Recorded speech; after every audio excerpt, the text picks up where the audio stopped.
All right, we're gonna try this again on our audio check. Sorry about the delay, guys. We're doing the best we can. The system worked flawlessly last time, and having trouble with it now. Technology. There's no video. There's no audio at all. There's no video. Now it is okay. It's just the delay, so it's like a 25 sec. It's like a 25 to 30 second delay. I'm cool with it. Okay. Yeah. I hear stuff on here. So, all right. Check for Gary. Check for Hunter. Check. It's like a 25 seconds. Like a 25. You can hear me.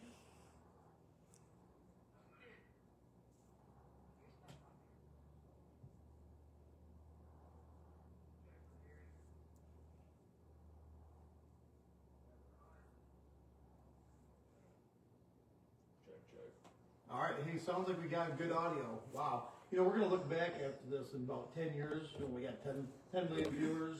And we're going to look back and all this and be like, wow, remember when we couldn't even get our sound check going?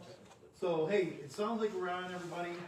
So, welcome to episode number 2 of the Michigan Outdoor Chatter podcast. And we are missing our co-host tonight. He's not going to be very happy. And Calvin Dennis. His spot's right there. I guess he's out of town training. And you guys are really hard to wrangle in there, so I had to make sure I got you in here. Perfect. Well, we are excited, you guys. Everybody probably thought, hey, are we going to get the second podcast out? We did our December one. If you didn't get a chance to check that out, go back on. That was a great episode. We had a bunch of guests on there with Calvin Dennis. We're out interviewing on all their tracking of the deer. Had the scent hunter trackers on. It was a really good time. But tonight, we're going to learn how, teach you guys how to do some coyote hunting. A lot of guys come in here and they're like, hey, I want to learn how to do this. I see all your guys' video. And here we are. We're going to talk about it. As you can see, we got a bunch of stuff out here. A lot of gear we're going to talk about tonight. We're going to get to these 2 guests in a minute. But before we get there, we got to talk about our sponsors because it would be possible without this. And we want to thank Pepsi again. Go grab me a chocolate milk. Want to thank Pepsi again for sponsors. We appreciate those guys. And any of the sponsors, hey, tonight, you guys, as Colton's over there killing stuff.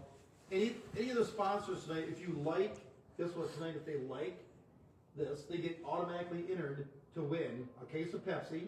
All right, so a case of Pepsi. They also get entered in to win a Dreamweaver Spin Doctor. Or if you win something from Dreamweaver, hey, I'm going to give you guys really whatever. Can you do it one more time, actually? Yeah. Fish on. All right, don't throw that over here. So you'll win something from another one of our great sponsors, Dreamweaver out of Ludington, Michigan. We love you guys. And you guys have been buying the heck out of this at the store. So Abby's in the audience tonight. Audience, can I get a little roar? Woo! Yeah, we're in the audience tonight. We're talking about and she was a little skeptical on the milk. But I don't know, how many chocolate milks have we sold in the last 2 weeks? Over 100? Yeah. We've sold over 100 chocolate milks. They got orange cream milk, strawberry milk, cream cup dairy. Kaylee, we love you, Brown, out of Bear Lake, Michigan. The refrigerator's up there is packed. We need to get a refrigerator just for it. So if anybody, hey, we're looking for a full glass refrigerator. We need it. We think they're one of our newest sponsors. And we are excited to tell you guys tonight one of our new sponsors of like an hour ago, Muck Boots. Oh, and we are going to be giving away chocolate milk as well tonight. So like the post, gets you automatically entered. Like the video to win Dreamweaver, Pepsi, Cream Cup Dairy, and we don't forget about the girls. So we got girl boots now. We had a lot of. We actually went through and did the order for Muck Boots today, and it's a big order. And again, the infamous question: where's it going to go? I have no idea where it's going to go. But like the post on this, do a comment, and you're going to get it in to win a voucher up to a $250 pair of Muck Boots, and they're on order, and we're pretty excited about those. Yeah. So we're going to get started. I got a couple. Well, yeah, we're going to get to you right now. Yeah. Is this free too? We're going to give this away? Give it away. So I got a couple of my good buddies here tonight, and we've been out just slaying the coyotes this year. And it's not. Well, until the snow came in. But my guests here tonight, we got Hunter. There. And we've been making some memories on the snow, staying up all night, some long hunts. So you've got a tree business, right? What do you do when you're not killing coyotes? I own a little tree service, Sleeping Bear Tree Care. I'm a certified arborist, so we cut them down, we prune them, we also do a little bit monitoring. So an arborist can basically come and tell me, like, I should cut that tree or why it's diseased. Is it like a tree doctor? Yeah, tree doctor, so, diagnostics, diseases, management plans, all types of stuff. Okay. Like that. Obviously, as a tree guy, you got chainsaws. Oh, yeah. You got like a big telescoping. We got chainsaws, we got one of the tallest lifts in the area, we got chippers, trucks, loaders. Could I boost sit over my pond and jump out of it like 50 feet? Yeah, if we get a video. Video, yeah, but don't try that at home, folks. Anything we say here on the show, don't try it at home. Mm-hmm. And we also got Chris here with us tonight. Chris is a stay-at-home dad. Wow, you know that was coming. So I'll let him do an introduction, but his work is actually on display in the parking lot here, and you're going to tell us a little bit about that. Yep, so Chris LaForest, I own Northwest Steel. It's my favorite pastime, running a structural steel business. It's actually how I met Gary. Yeah. Went out in his parking lot when he first put up his buck pole. I'm like, man, aren't you a carpenter? Like, what's going on with your saggy buck pole, man? We got to get you some real iron out there. So we took care of that, kind of became friends. I run a structural steel business, so if anyone in the neighborhood needs any steel services, structural fabrication, erection, demolition, welding services, definitely don't hesitate to give me a shout. Right. So it's pretty cool that we're hunting together. You guys both have businesses. You're like 2 miles away. You're like a half a mile away. I mean, you get here faster than the police car alarm goes off. And you get to check how his work. It's right there in the parking lot. And it didn't fall down. We filled that buck pull up this year, and that thing did not fall down. The last sponsor I want to give a shout out tonight, and we're just going to play a little bit of his music, is Will Theory. Man, I love you, brother. I hope you're watching down there in Ohio. And if you guys have not heard the song that Will did for us, and on another show I'll tell you about how I met Will and all that. But he's just an amazing guy, independent artist down there in Florida, just writes up. The guy writes more songs than I shoot coyotes. It's amazing. But anyways, we're going to go ahead and play like a 10-second clip of the song that he wrote for us, and go ahead and hit it, Abby. It's going to be spell our name. Cold beer sweats on a tailgate seat, boots on the bumper, life's complete. At TCH GEAR we meet again, telling stories of the ones that win. Back roads born, and that's no lie, we're the ones who'll never die. Yeah. Now, one day, you guys, we actually, hey, when I get somebody to edit this stuff, because, we don't want to do this live every month. I need somebody to do live and editing and voiceover and teach us about that. But anyways, someday we're going to have that. It's going to be really cool. So let's get down to this. Mm-hmm. Now, you guys are looking at the table here, and it's like, wow, look at all, we got electronics, we got thermal night vision calls, and, talk about the evolution of coyote hunting, right? Yeah. Like, you can think literally like 10 years ago, we were hunting coyotes with lights, like do a call and turn the light on every once in a while. Yep. Then it kind of evolved to red lights, right? After that, and how fun was that? Have you ever actually shot a coyote with a light? I've never shot a coyote. I have not either. I have to admit.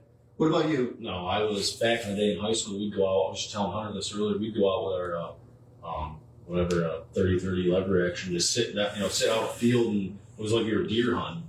Right. I never had any luck. I was like, man, this is kind of boring. Exactly. Like, wow, this is really great. And now you look around and it's crazy. Some of the thermal we have is better than what the military uses. Yeah. So when I started switching over, I got this night vision flip down, and it was, it's a Gen 3. It was great to see at night. Yeah. But I would have to basically look through my daytime scope, and I'd have to get the twist right. Well, the coyote, of course, would never stand there that long, and I think I got one that way, but a bunch of fox. I did get a bunch of fox that way. But now here we are, and we've got these very sophisticated guns. We're going to get into all this, but the number one objective tonight is we're trying to get guys into the sport. We get a lot of guys that come in. Hey, how do I build this? How do you guys do this and that? In fact, we actually just built one in Tom. Just sent, in fact, the gun pretty much similar to that one out to where we sent that to. Tom's out in the audience. It's the best we can. Minnesota. We sent it out to Minnesota. So if you guys are watching, you want us to build you a cow gun? Hey, it's easy. We can take care of that here in Dallas. Maybe we shouldn't have said Minnesota. Can we retract that statement? Missouri. Yeah, we already said it. That's why we need 5 editing. So before we get into this,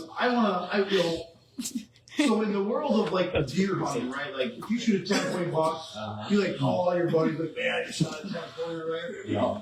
In our world, what's a 10-point buck? Come on, bros, we did it. You calling in a triple and getting a triple at the same time. Yeah. I mean, that doesn't get any better. And I don't know, we were probably on our 13th or 14th. No, we were more than that. We've been up at that point for. Oh yeah, when we got our triple, yeah, we were grinding, was it like 3 a.m.? 3 a.m. Sunday, and No, it was 3 a.m. Was it Sunday? well, Yeah, yeah, 'cause it was oh, our second yeah. Sunday. That's Yeah, right. we were almost ready to quit. No. Yep. And I don't know how much sleep you guys. We started hunting at 5 o'clock for the tournament. Mm-hmm. 5 o'clock on Friday. Mm-hmm. I think I slept 3 or 4 hours Saturday morning, Oh, it's like going from a day job to a night and then job. we were back on it. So we were 37 hours with probably three or 4 hours of sleep. Mm-hmm. And we're out at this farm. We're in Leelanau County, In Leelanau. and we're sitting there. And you guys are kind of just looking around. You got your binoculars. I don't know if you guys are sleeping. You're looking around this way, and I'm watching this triple come in, and I'm like, guys, there's a triple coming in. And they're out like 500 I yards. swear they're raccoons. Yeah, you still think they're raccoons, right? And apparently I'm gonna need to check the comments because I'm getting some laughter over here from the audience. But so you're thinking they're raccoons. We're seeing them coming in about 500 yards and start coming in. I'm Of course, staring off into space. he wants to always shoot as soon as he sees, so he's going to start sending lead at 500 yards. I mean, Test your shot. Yeah. Set your shots. So we got them coming in. We see the 3 coming in. We're all excited. Yep. And they're getting close. So they hold up I called out 198, 200 or something. I was Yep. there. Yep. And we've hunted so much together. We knew which dog to shoot on, but of course, we had to make sure we're on it. And they're coming in. What was actually the first shot? I think mine was 55. Yeah, you were right there. It was close. In the video, you said you were at a putting shot, so that was kind of cool. Yeah, it was a chip shot. So I mean, it was close. We were hunting with the barn in our background, and those coyotes ran right up to the light of the barn. That's where they stopped. So, Yeah, they were real close. super And then close. take us through that. You did a countdown. Yep. So we always do a countdown when there's multiple dogs, or if there's multiple coyotes, multiple shooters. We shoot on 4. 1, 2, 3, shoot. And so. And at 3 o'clock in the morning in 37 hours, we get off a little bit on that. Yeah, but it's usually pretty.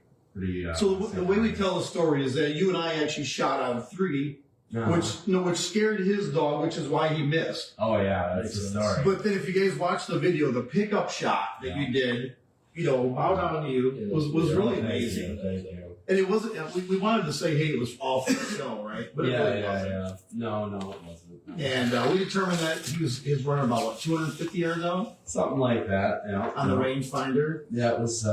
So it went, mine's down, Oh, mine dropped right mine's down, Mine's running. mine's running. If this, mine's running. And then boom, boom, and then there it was. That's why I have the semi-automatic platform, So Exactly. have those quick follow-ups. Yeah, both guys. And so we got that. I mean, we were stoked. And then we got the infamous. What's that? Oh, hell yeah. Yeah, at the end of the video, it's great. He just kind of lets out. Oh, it was great. And I actually edited the video so you guys couldn't see it all. But there was kind of a bonding time during that. Oh, yeah. And you guys, let's go out there and get it. And I'm like, let's just live in the moment for a minute. I mean, this was really cool when this happened. That was awesome. So that was a good time. We're having a good time. If you guys didn't see that video, you can go on the Facebook page. I think it's back up. I did struggle a little bit after I put that on there. I think I got restricted 19 times in 4 days after I put that first video up there. Talked to Facebook, reminded them, and actually got us back on there, so we're good. So we're pretty excited about that. But we're going to dive right into this. So you guys might see all this stuff. So if you're thinking about getting into coyote hunting, this is where the meat and potatoes starts. So if you're going to go out, you can't shoot a coyote unless you can get in your position, right? So in order to get them there, we got to have some good calls. And I brought a little collection of calls, but Hunter actually has the best call. That's actually one we've been using on all of our sets. Yeah, it's one of the more expensive calls. It plays a different. The thing that sets that call aside from others is it plays a different pitch, different tone than the others. Something that we can't hear, but the animals can hear. And we're talking about the X24 from Fox Pro. Actually, everything we have here tonight is from Fox Pro. Yep. And you and I called in a double. Mm-hmm. So if you guys watch that video, we called in a double the one night. We actually called in a double. Mm-hmm. We figured just under a mile away. They were long. and it was actually pointed to the west, and it must have been bounced off that wood line and actually came in from the east. So maybe it was that sound that we couldn't hear that they were hearing. It's very possible, Yeah. They bark's pretty good. Yeah, and so it's pointing to the west. They bark at us almost a mile away to the east. And I said, hey, they're barking at us. And you lit up the song. He does all the calling when we're together. He's a master caller. He's a great caller. Professional caller. Thank you. And I said, they're getting close. And you let it out again. And I'm like, they're coming close. So I shimmy up the side of the barn and look around the side, and they pop out of that wood line over there, and they are just a long ways away. I didn't think they'd come in all that way. Yeah, I didn't think they were going to come in, but the X24 made it happen. But they came in on a string, the X24 and the right song, and they came around. We're not going to share the song, though, right? No, I don't share the exact We're going to keep Personal information. Yeah, I mean, come on hunt with us, and you'll learn what that song is going to be. Yeah, that's the So, only secret sauce. This is an amazing one, expensive. It ended up bringing that coyote ended up shooting from almost a mile to 15.2 yards. I think that thing was close. Yeah. Super close. And then we walked with our next stand after that, we called it a triple. Yeah, we did. We left that, turned us back on, and called it a triple shortly after that. But for the newbie, this isn't something you maybe want to invest in the money. No. So the next one down from there is the Shockwave. I've had this guy for a long time. Mm-hmm. Great call. Has lots of calls on it. And again, remember all these soundtracks here. They're not just coyote calls. There's a lot of different things that you can put on here. There's crow calls, the traditional rabbit distress. Duck calls. There's duck calls. Turkey, deer. You can put any kind of call. Yeah. But remember, check your local DNR regulations based on what state you're in, which you can use. There is some turkey calls in there, but in Michigan, you get your electronic turkeys. Bobcat, fox, you put anything on them. Yeah. So Shockwaves. You can record Shockwaves, yourself on them. you could on yours. The Shockwaves are pretty good. I've had this for a while. I actually dropped this about 2 stories one time and kind of smashed the speaker off and had to wire it back, but it's still working pretty good. Really? Yeah, I did. It is very durable. So the Shockwave works good. Again, it's going to be probably a step down cost-wise from the M24 quality. Definitely at the top of the list now. It's just because it plays a different sound or Exactly. frequency. So. And then I brought in, looks like you actually brought yours in too, the Hellcat. I got a Hellcat Pro and just a regular Hellcat collars. And I've shot a lot of coyotes on these. Oh yeah. These are great. The only thing different is one has an internal battery and one has a normal battery. Yeah. But this is a nice lightweight, no wind night, get out there, point it. Sometimes I'll actually take both of these, particularly when I'm actually out hunting in Tom's field back there. Because the coyotes over there seem to come in from different ways. And I'll put one over here and I'll put a hollow on that and I'll put a distress in this, almost make it sound like they're talking back and forth. There's a strategy. Yeah, that's a little bit of a strategy. It's fun. But again, his backfield can kind of be a little bit of a challenge back there, I would say. Mm-hmm. And then pretty much all of your 24 doesn't have. This is going to have a daytime decoy. I mean, you could do it nighttime. I think some of these have lights on them. Mm-hmm. You can get these up here at TCH. I think we're out of them right now, but we get more in all the time. But again, come in and see us, find out what's best for you. When you're putting your total budget together, you want to kind of come in and see what you do. But these guys aren't bad as far as price. Again, this would take you all the way up to, semi-amateur. Before I got the X24, that's what I was running. That's where you were using And that the one. Inferno. This is the Inferno, right? Okay, yeah, tell us about the That's Inferno. probably your biggest budget friendly. I think right there. Yeah. one like this, $50. you can record it or you can put any sounds on it. I shot a lot of coyotes with a call just like this.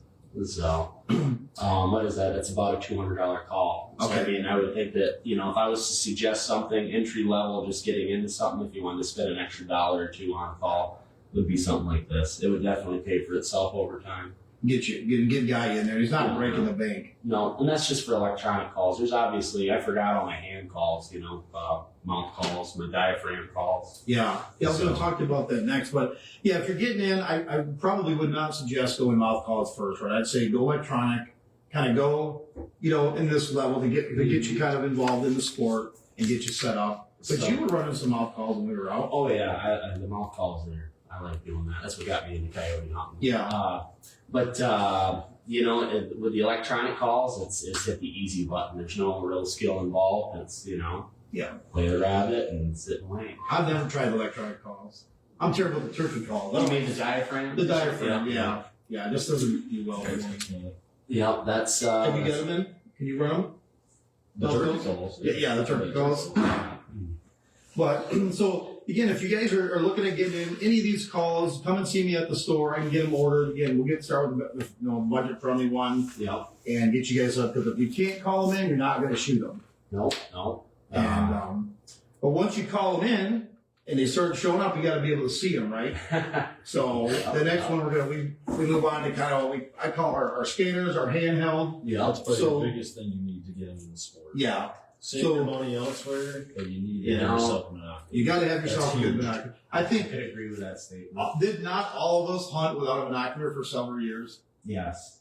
and it's a pain in the butt. And I mean, even if you had the binocular and we went back to the red light days, I think you would have more success. Definitely have Red more light success. You're scanning with that. Yeah, Yeah, you don't want to sit up in your tripod and you're going and sit there and swing 360. You're doing Right. stuff. You want to be able to just stand there and visually just be able to look through that. exactly. To a lot of guys, which to me in the beginning it seemed like a luxury item, but now It's an essential. it seems like it should have been one of the first steps. Yeah. You know, I would have probably- transfer to the night world.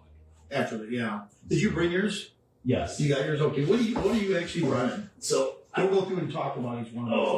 this is my little chest pack. I run a chest pack, but I'm Pulsar everything. I got a Pulsar scanner here. I got a Pulsar scope up there. It's just this one's nothing new. This is the Axion X38. Nothing special. Yeah, but it works. But it works great. Necessity. So as you can see, they come in different shapes, different sizes. Something when you're starting to look at this kind of technology, big thing to do is like the processor inside. Well, is the price jump. And like this is the XQ38. They're talking about this is 38 millimeter objective at the end. There you go. Thank you, audience. I always love audience participation. So a lot of that stuff, even the scopes, when you see where it says, like that mine's whatever 50, that means just a 50 millimeter objective at the end.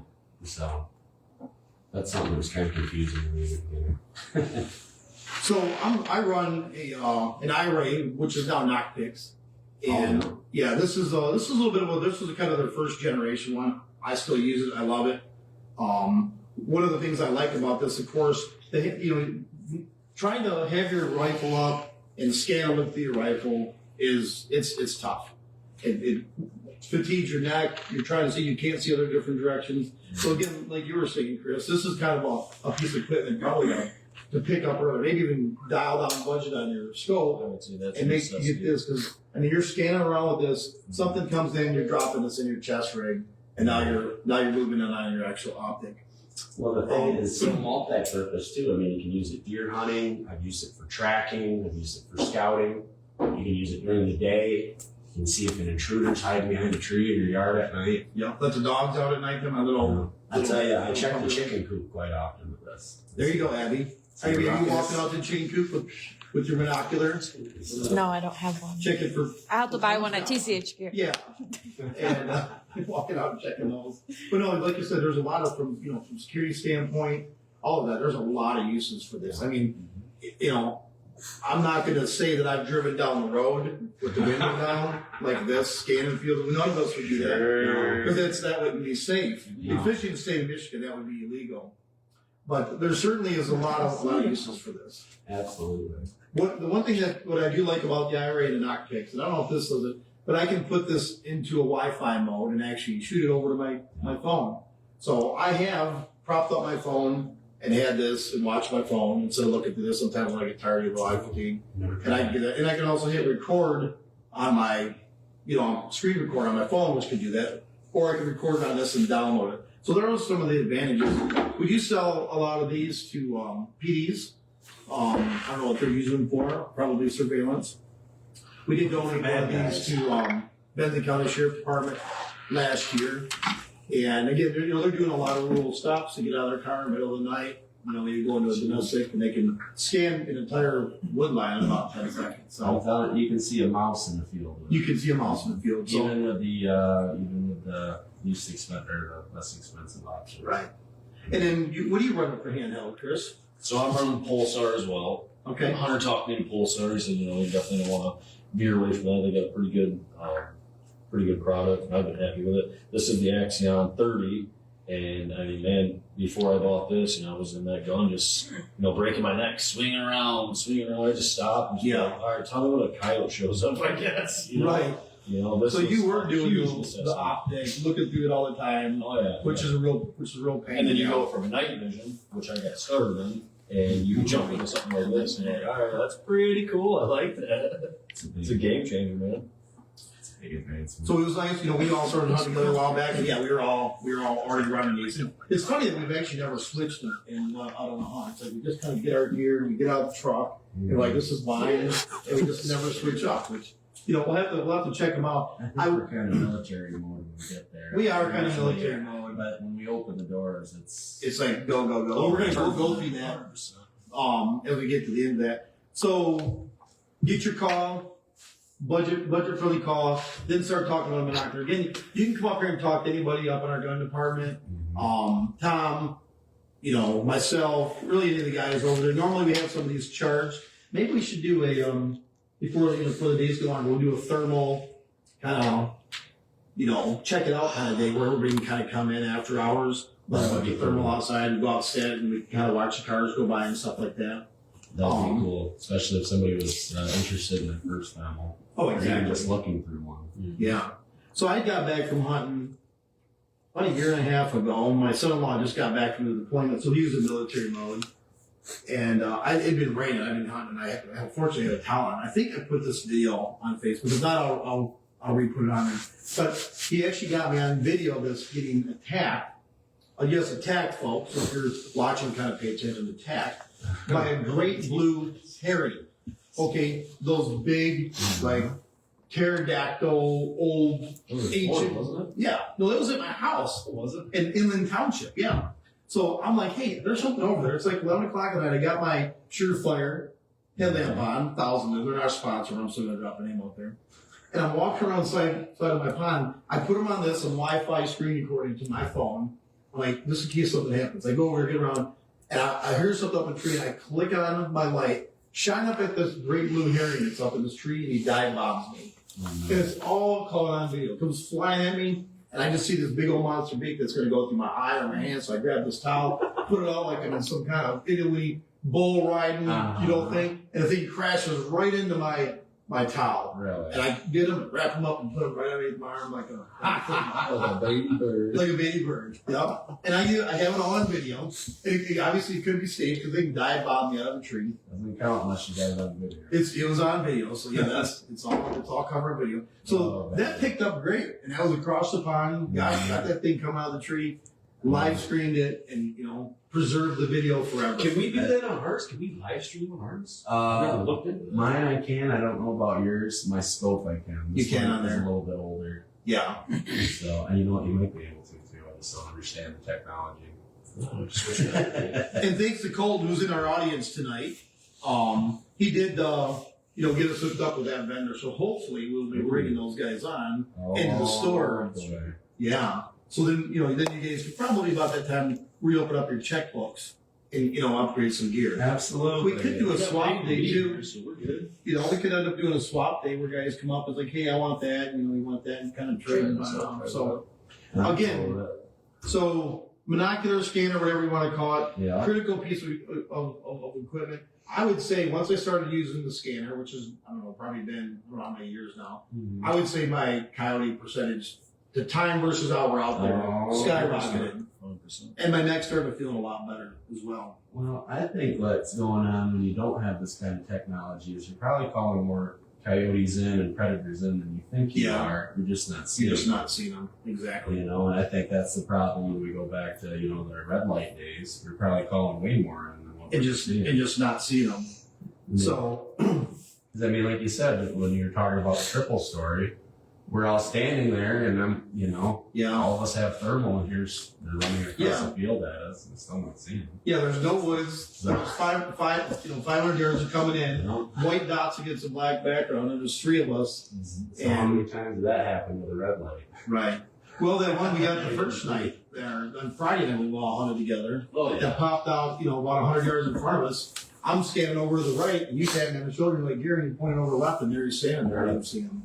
So again, imagine doing that with a flashlight or a red light. We would never got it.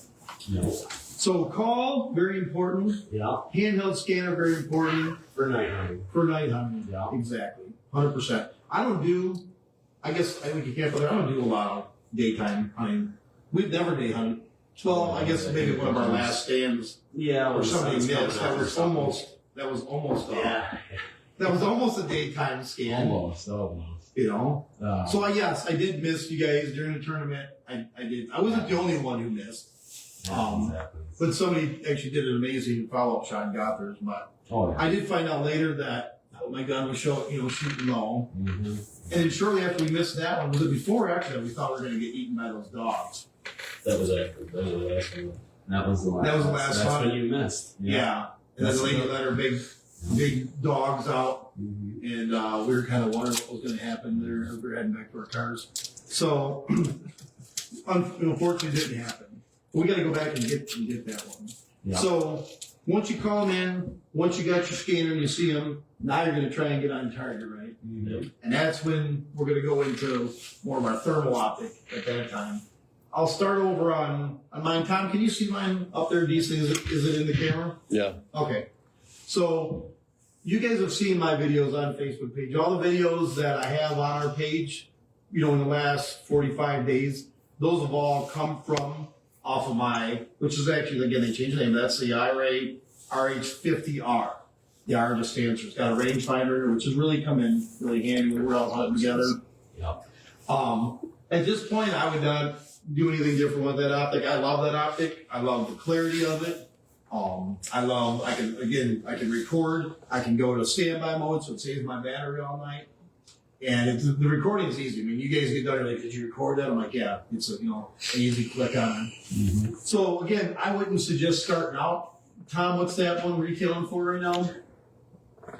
I think it's $49.99. $49.99. It was $6. They got a new one out now. So it's come down. So it kind of looks like this. I've had this one as well, and just for kind of a Is prop. that the AMG? No, this is an IRA. Oh, Just a step down from that one. But you guys can see the rangefinder right here. Mm-hmm. Flip up cover. Quick attachment on the bottom. Easy focus. Basically on the top you got your power button. You got your magnification. I do like the magnification on that one. If it's cold out, I like big buttons. I like big levers, so I can kind of turn it and get to it. Mm-hmm. I don't know how the standbys work on those. You guys can talk about those. But I love the standby option on this because of the clarity on these. It does burn up battery. It'll get you through the night. But I like to keep it in standby mode. I'm scanning. As soon as I see a dog coming in, I go out of standby mode, drop that in my pouch, and I switch over to the optic and I hit record button. It's got 7 different color palettes on it. From white. I use white heat with a background seems to work best for me. Mm-hmm. So again, we got these up in the store, guys. You're welcome to come up here. Hold them, dial them in on people walking through the store, of course, not on a rifle. Just check out that we can actually put our hand on the wall and you can, walk away and still be there, 2 or 3 minutes later, Tom? No, that's So- pretty cool. What's that one retail for? This is, what is this one, 35 Tom? So this is going 24. $99, looks like. Yeah. So this is a a, nice objective.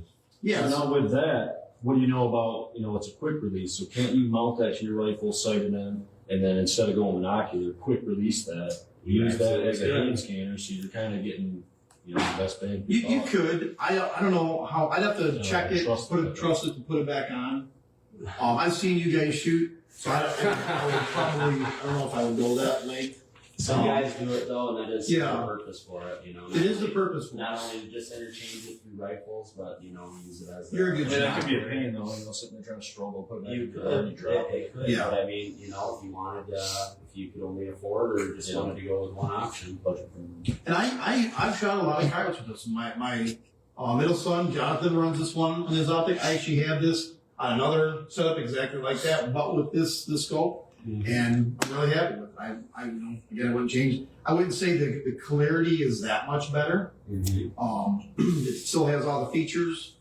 You can scroll through, and I believe I've never used it, but I think these have a option where it's constantly recording. Mhm. and when it shoots, it records. But I heard it does drain the battery. I've never actually used that feature, but I hear that it does have that. I know the AMG, once you shoot, will record 7 seconds before the shot, 7 And after. seconds after. Yeah. automatically. So it's probably on a continual loop, which if it's running, it's probably draining the battery. But Yeah. that's what I'm running on that one. Again, you guys can come in the store, come up and check it out. What are you running? Start over with you first, Hunter. So I'm running the Thermion 2, the Pulsar. What is it? The XQ50 Pro. I don't have a rangefinder on it. It's a very nice scope. I can't complain about it. It was a big investment. It's a big investment. Yeah.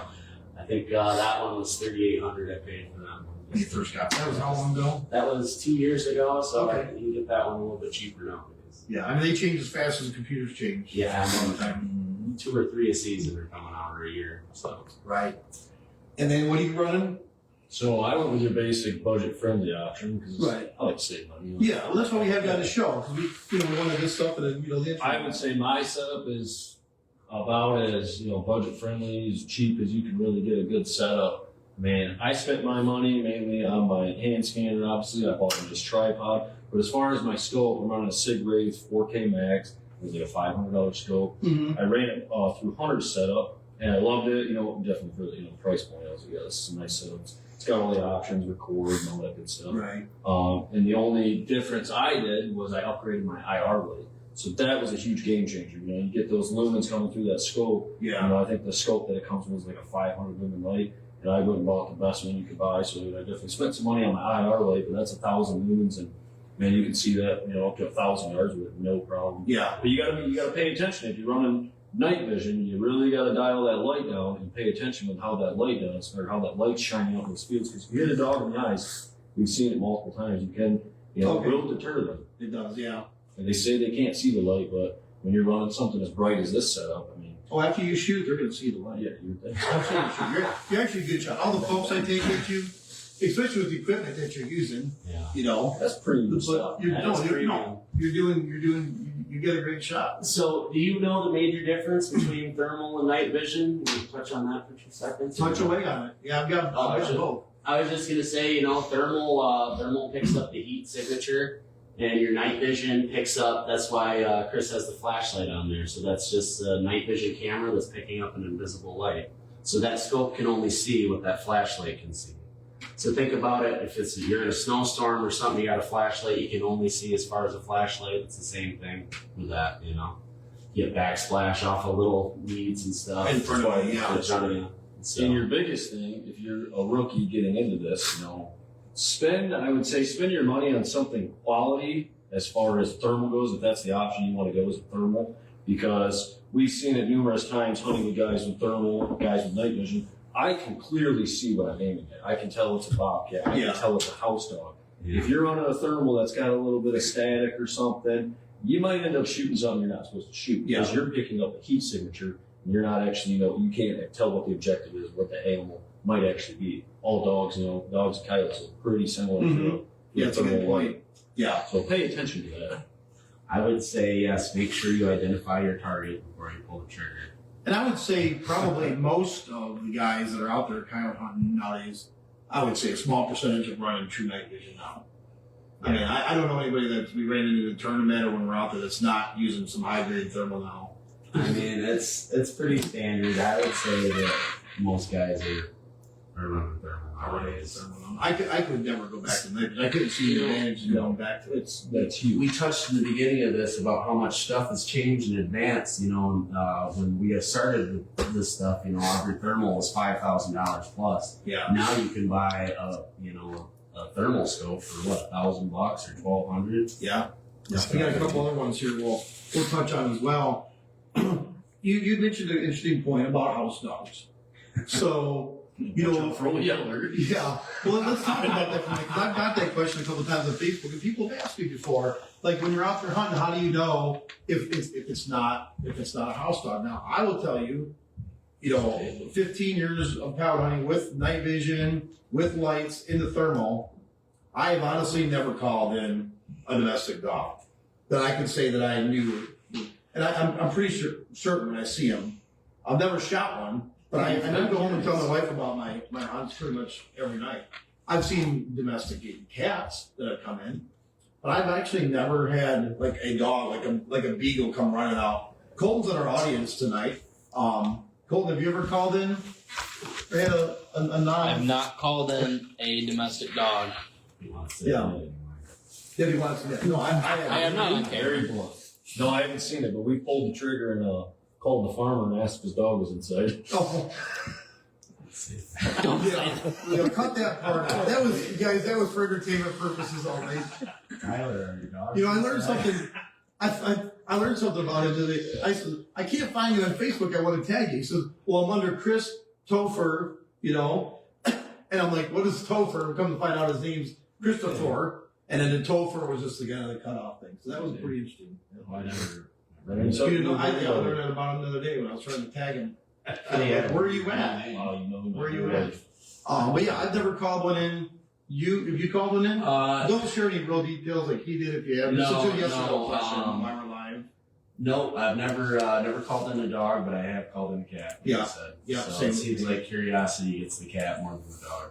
Yeah, and those are obviously. I mean, if we see a KO coming out, you know, if you're on 7 or 9 power, you might think it's a cougar. But when you back out for real deal, you can figure out it's just a cat. I've never called in Sasquatch.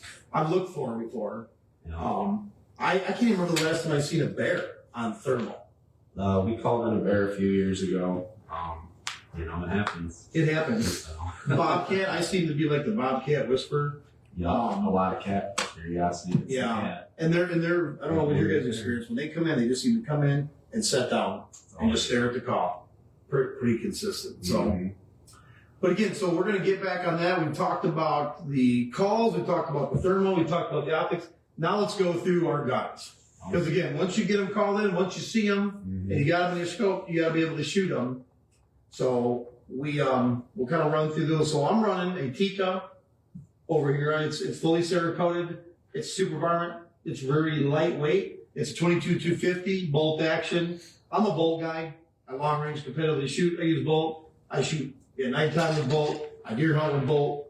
And I just prefer that platform. So It's accurate. I'm setting over here, again, 22-250. You're running a 55 grain Hornady varmint. It's not the Express. And with the exception of that one that you and I shot a couple nights ago that was the mystery kill, died of a heart attack, usually does the job pretty well. Yeah. Back to sniper school. No, it was a great shot, but there was no blood. I'll share that one on Facebook. I And was I've got already that. walking back to the truck. I said, "You didn't hit that thing." Yeah, we both started walking back. It's right there. I've got mine sitting on a bog tripod, death grip. You can see up top, it very simply just goes in there, so it'll take any size rifle in there. You can shoot it with a crossbow as well. Cinch it down, and I'm ready to go. It's got a 360 ball on it. We do have some of the tripods in the store that are only going to go up and down and back and forth. I would say in a lot of instances I've needed that 360 either to bend around a branch or something that's in the way. And you simply got it up on the tripod, you loosen it up while you're looking through your optic. When you get close, cinch it down, creates a little bit of friction on there, helps you stay on target, just kind of move it and dial in, and then there you are. I've got a couple different ones with this. I'm running fully suppressed, Lord have mercy. When I'm between you two and you're not, when you do the synchronized shooting, it's synchronized death for me. Because you guys are just blowing me away with one of these cannons you guys are using on each side. But again, Tika 22-250, sell them in the store, suppressor. You know, I'm not going to go into details on that. I usually kind of just grab whatever's available. Not real particular on those, but we can talk to you guys all about that up there at the store. So Hunter, you're running what? I'm running a Rock River Arms AR-10, caliber 243. It's been a really nice gun to me. I've had it for this is its second season. I can tell you a little bit about it. It's got a 20-inch barrel. I'm waiting to get my suppressor. I was going to say, where's the suppressor? It's in the back room somewhere. It's in the back room. Paperwork hasn't come. Now we bragged about how fast our suppressor paperwork comes back. I mean, I sold you on that. You did. And we're not going to say what day we're at. We're on day like 3 or 4. It's not been, Right, yeah. It's been not been that long. Yeah. You know, Yes. the ATF, we haven't got any memos, right, to hold them in the building. Not Yeah. yet. Anything that we know of? Okay. So soon he will be suppressed. So I'm actually going to be hunting on your side now, away from Cannonball here. You only And, need one earplug. Only need one earplug now instead of two. Yeah. So, but yep, soon to be suppressed. I got a 2-stage trigger. I like the 2-stage trigger. That helps out a lot. Like I said, I'm not the best shot anyway. And so I shoot. I like Hornady ammo as well. I use 55 grain in the 243. Super performance. So it's staying about 4,000 feet per second. Yeah, it's fast, just like the 22-250. Yeah, it's a very flat shooting gun. I think I only drop 20 inches at 500 yards or 600 yards, something. Mm-hmm. I have to read the box off. I forget. Yeah. So, but yeah, beautiful gun. Love it. And you're setting on what kind of tripod? That tripod is a little bit just got newer. this, right? I just got that. That's the Predator Hunter Outdoors Night Snipe Elite Pro Coyote Hunter. It's full carbon fiber. It is rock solid. I mean, I'm pretty impressed. And I will say it is light. When I go to reach for the tripods in the dark at the back, I can tell which one's yours and which one's mine. But I prefer a little bit heavier. I think Yours it's is a definitely shot. heavy. Holds the shot a little better. You guys are all kind of running on. I'm running on a depth grip. You guys are running on Arc Rail. Yeah, that's the other thing too. You've got the you got saddle style. Yeah, like you said, we got the arc rail. You're running the ball head. Me and Chris are both running a level head is what it's called. Yeah. So you see how yours points down quite a bit more. This is as far as mine and Chris's can. I like to call them in close though. Yeah. You know, if I get them in at 2 yards, 2 feet, I can down right. I don't know how I'm seeing this go. You know, I thought the same thing when I got it, but then, Chris got his or whatever, but just lean forward in the tripod. There you go. It just compensates. Well, how did it work for me on that downhill shot at 5 a.m.? Oh, worked great. Worked great. Yeah, I shot right underneath you. That's fine. Worked great. Chris, what are you running over here? Can we see? Are you on our camera? Can you see that one? That's the old trustworthy 22 Nosler, man. That thing's epic. Doesn't do a lot of pelt damage. What's the caliber again? 22 Nosler. Okay. I haven't seen much pelt damage out of it. I've yet to see a runner off of it. I mean, depending on the shot It placement. is by far the most I have some video friendly runners, caliber. but I've that's for another seen. time. I know. Funny story. I actually bought that one. So it's a Diamondback AR300. Actually, I bought that when I was like 19 to get in coyote hunting, and it was my first AR platform I was going to get for coyote hunting. Come to find out, well, the DNR doesn't let you shoot an AR3 or the Diamondback 300. So I ended up. I think I shot a Nosler, or I just liked the way the Nosler was, and I didn't want to go to the 5.56, 223, so I ended up spinning on I forget what brand my barrel was, but a 22 Nosler barrel, put a 2-stage trigger in it, and threw some night vision on it. I shoot 55 grain Dogtown ammo out of it, and it seemed to do the trick pretty good for me. Dogtown ammo. And you're running what kind of tripod? Oh, this is the Silk tripod. Okay. AMT. AMG, there you go. I've been happy with it. I spent the money. Yeah. Has yet to fail me. It's a composite tripod. It's made of a bunch of different stuff. It's a really good tripod. Oh, it's good. Yeah, that's where I put my money. I mean, in my tripod, you got to have a good setup. You gotta have a good setup so you can make long shots. 100%. You could Night sniper. night sniper. You kind of pick on yourself for doing a good shot, but you do pick up those movement shots. I mean, I've Gotta give you credit for that. put more than one in the trap. So. You guys, while we are here, if you got any questions on any of this, feel free to put questions on. I've been trying to catch up on the comments and but not doing as good as I can. But if you do have questions in or something you want us to cover, just put them in there, and I'll try and scroll through those as I'm going along with those. So we've covered the calls, we've covered the optics. We got a few more optics in there. It's all on the shelf at the store. For you guys can come up here, check it out, look at it. And you can see, we're not really sync. None of us are shooting the same ammo. We're not shooting the same guns. We're not using the same tripods. You gotta, when you start putting this together, you gotta really put something together that you like, that fits for you. Not because your buddy's using it. Use a gun that you're comfortable with. Use optics and calls that work for your budget. Mm-hmm. So we got all this. Mm-hmm. We're out hunting. I remember the first time we were gonna hunt together with Hunter. I mean, he's about as anal as Colton is when we go ice fishing. Yeah. You can't help Colton put his gear away because he's got specific spots. It's all got to go where it's like round pegs. it's almost like a shadow board that he has going on. So I don't know how many times, like the first time we were getting ready to hunt, you wanted to get together and actually do a dry run. Everyone to come over, so you're going to do a dry run and see how we're going to do. Well, this is Get on the truck, dude. Get on the truck. Yeah, Hunt, man. exactly. And so we're gonna, before we close up the podcast, let's talk about that. So when I first started hunting, right, I think we're all stuck in like deer hunting mode. So you're like, all right, let's take a pop up. Let's go out into the woods, get into a stand, and go coyote hunt. And there's a lot of people like that. I mean, the guy in the store the other day. Oh, yeah. That. I used to do the same thing. I did too. In contrast to what we do today. So a guy looked at us, they come in and say, I got a piece of property you can hunt. It's all cedar swamp, and I'm like, thanks, but no thanks. Is there a field where I can see him come in from for 500 or 600 yards? Yeah. And he said, I got a heated blind. And so I guess what I'm going at is all that stuff takes time to get into. And we've done probably 30 sets together. I don't think, unless you lose track of time, that we're ever on a set longer than 22 minutes. That's the biggest thing, man. Yeah. It's like Right. fishing. You're not catching fish. You move to the next one. You So can hang out a little bit, kill some time, but Yes. Yeah. Yes and no.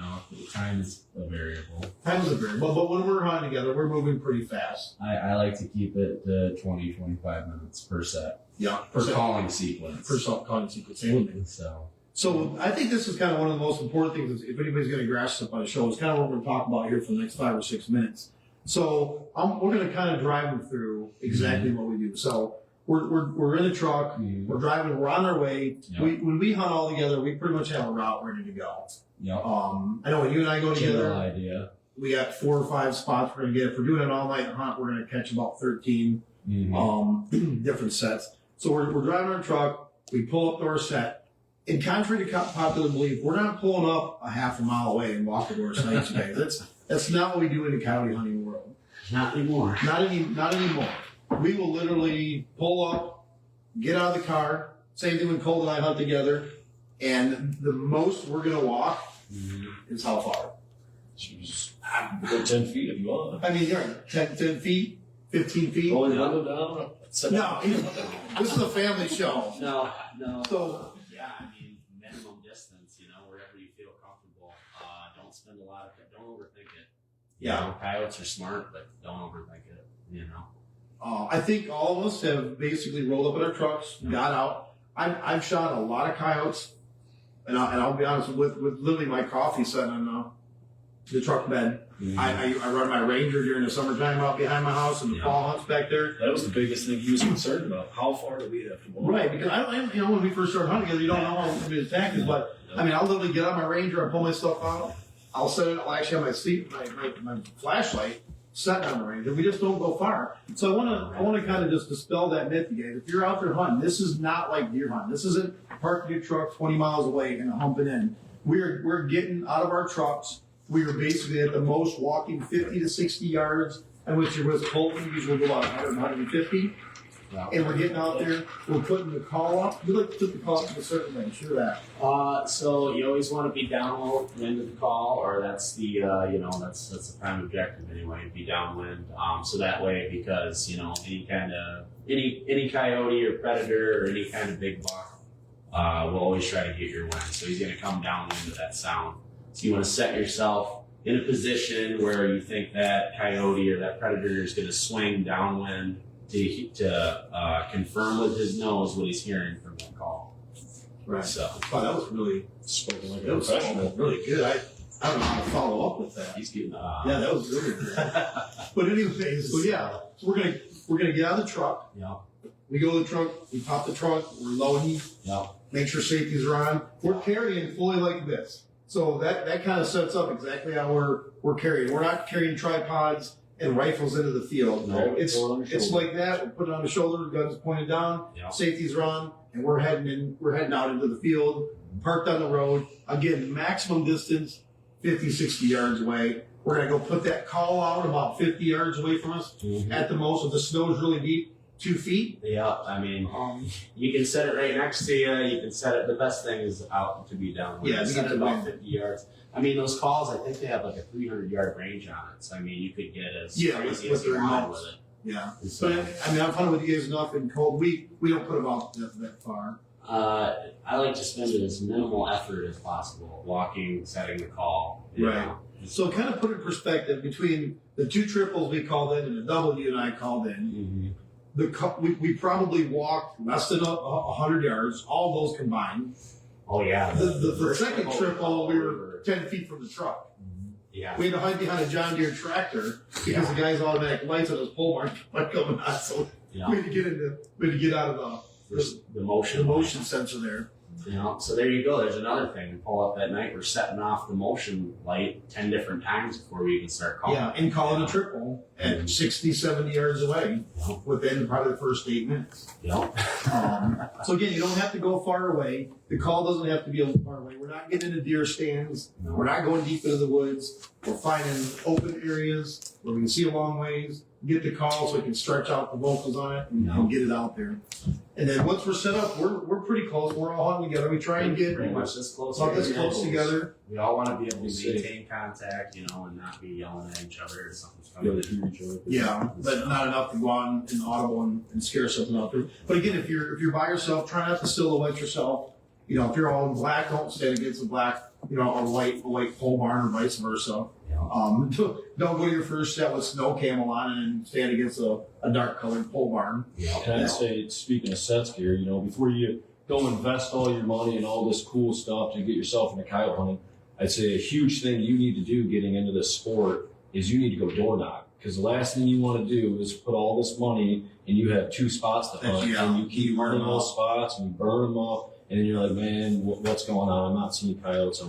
Nothing's happening for you. You know, all these hunts we've done, you know, just the one weekend, you know, we killed 30 stands and that was 30 different properties. Exactly. You know, Yeah. find yourself some resource, get out there, do some door knocking, meet some people. That'll just, you know, open your horizons tremendously. Yeah. Yeah. To add 2 seconds to that, there's lots of state land in the state of Michigan. That's where I started. Yeah. Yeah. You can start on the state land, but it is like something private. Well, they're not my private. There's nothing like private. I think all of our doubles and our triples this year so far have all been on private. But again, you're right. There's a lot of state land around. So once we're out there, we're out of the truck. By the time the truck shuts off, gear, calls set up, we're into this thing about 4 to 5 minutes max, right? Yep, Typically. yep, absolutely. Is Set there up. that? Just setting up. Yeah, 100%. setting up, Yeah, yeah. quick. Yep. Once we're set up, we're back. I think we're getting gear ready, so there might be a 30 to 45 1 minute kind of silence period before we start running the call. Yeah. Not very long. It's not intentional. It just happens. It depends on, how quick sometimes I turn on the call before I even get back to the gun. Yeah. After I set the call You're out. just ready to go.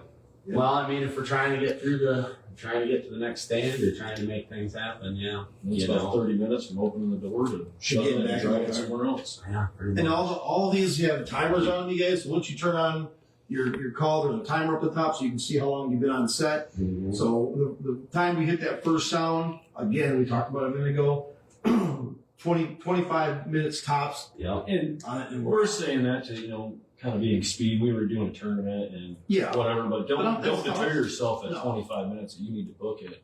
I mean, we've seen them come in at, all right, let's hang out another 5 minutes, 45 minutes. We got to go. Yeah. 45, and don't be afraid to stay and call a little bit longer, especially if you don't have a lot of, you're just hunting state land or you don't have Yeah, much and you don't have a lot of spots to hunt. But just as a general rule, yeah, we're not staying out there very long. No. Now we're out there. So we we're got all the- scanning. We got the call Put our set. markers. We start playing the call. I usually like to start with the distress because distress is easy, distress is friendly. Start with a little bit lower volume and then just crank it up as time goes. Switch your distress sounds a little bit, switch your sounds up. Don't play the same sound the whole time. And there's really a bit of strategy to that whole thing. And some people start out with the howl, some start with distress. Yeah, distress is. And if you go into distress, there's pup distress, There's pup and there's distress. also rabbit distress. So when I say distress, I'm talking prey distress. Your rabbit, Mhm. rabbit, bird, raccoon, fox. Those are you also have domestic animals. You have kitten cries on there, and even cow cries and stuff. So we've used cow before. Yeah. And you can burn through these sounds pretty quick. You don't have to sit there and think, oh, I'm going to play this for 2 minutes. Now I got to pause and wait 5 minutes to play something else. We've seen it where you press a button, sound after sound, and then boom, you like one sound, he came Yeah, screaming. like the other one, and there they come screaming in. We're not going to share the one that they've been screaming in on lately. But again, don't be afraid that you got to sit there for 10 minutes with one call and you can't switch. Nope. So if Kyle comes in, we're all scanning. Normally when we see him all, we drop our scanners, go into the chest rig mode, switch over to our optics. Military move. Yeah, switch over to our optics, and now we're all finding them. If there's one dog, we generally will always get on them together. Once we get them in position, we do a quick countdown. Yep. Any particular reason we do that? You Countdown. You kind of like to do that. We started doing that, with you.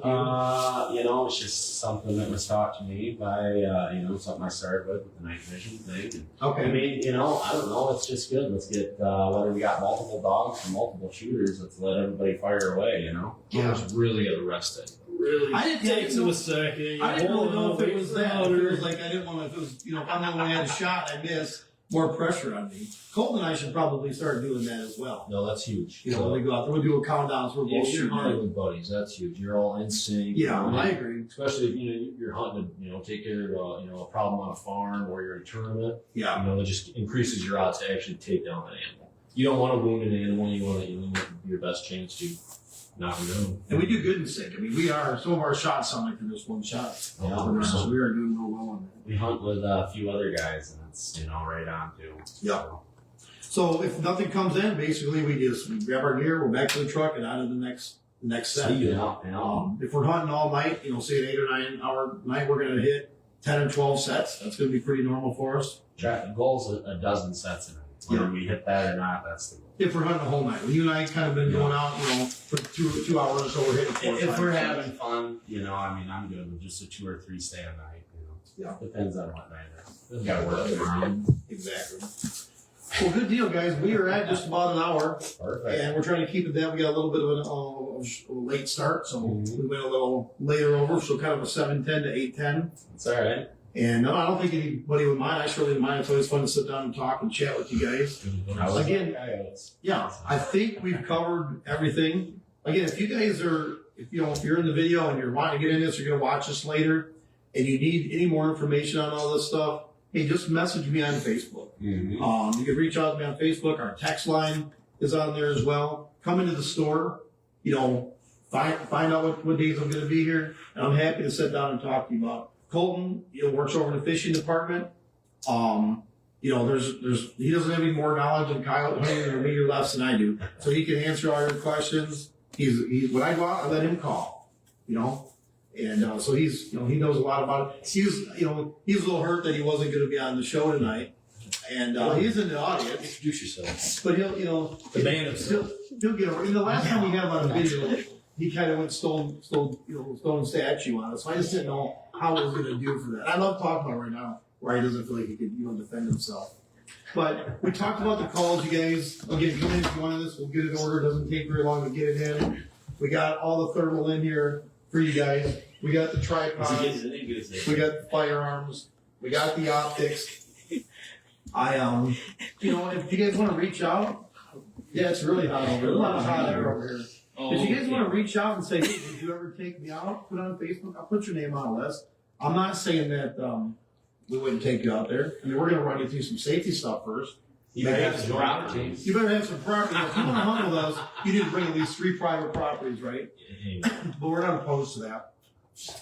But yeah, we appreciate everybody for tuning in to the second episode of Michigan Outdoor Chatter. Been a good time. Here's Colton. We've been picking up. Everybody recognizes him from our fishing department. And I think next month we're going to be doing, Kelvin should be back. I think we're going to be doing our podcast on ice fishing.